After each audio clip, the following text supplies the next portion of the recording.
Okay, investment agreements. So an investment agreement is a typical terminology word to describe the main document that governs the relationship between company investors when it's raising money by issuing new shares in return for investment monies that are going to be put into the company as working capital to hopefully grow and develop the business and increase the value of it overall. Now, investment agreement is sometimes also called as a subscription and shareholders agreement. Now, they can often be broken into two separate documents, and in fact, subscription shareholders agreement can be a total agreement, but we recommend it is in fact split into these two different documents, the subscription agreement and the shareholders agreement. And the reason why that is because the subscription agreement just deals with that actual investment that's being made, or that investment round with those specific investors investing at that time, and it will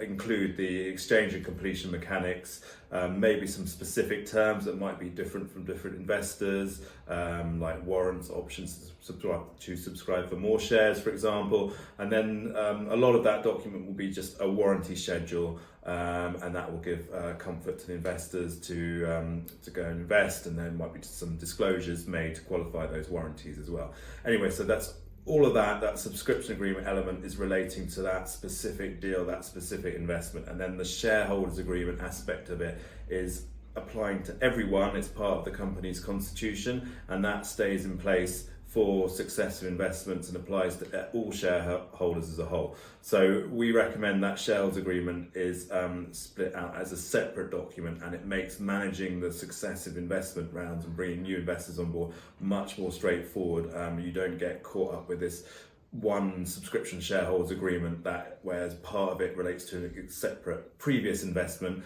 and the other section, the shareholders agreement, relates to something that applies to everyone. So we just have a subscription agreement that new investors sign up to that relates to them, and then within that, or related to that, is a deed of adherence, which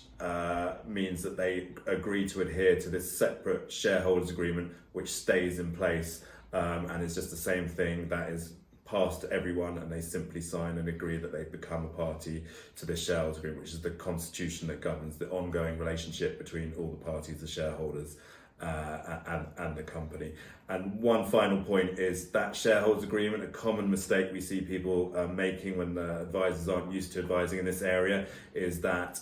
unless you have a provision to the contrary, that shareholders agreement cannot be changed unless every single person agrees to it, which makes managing successful investment rounds a whole bunch of shareholders investors quite difficult if it's that inflexible. So we recommend that there is a certain threshold. You need to strike a balance whereby you don't need to get all shareholders to agree to amend that shareholders agreement if you really need to, particularly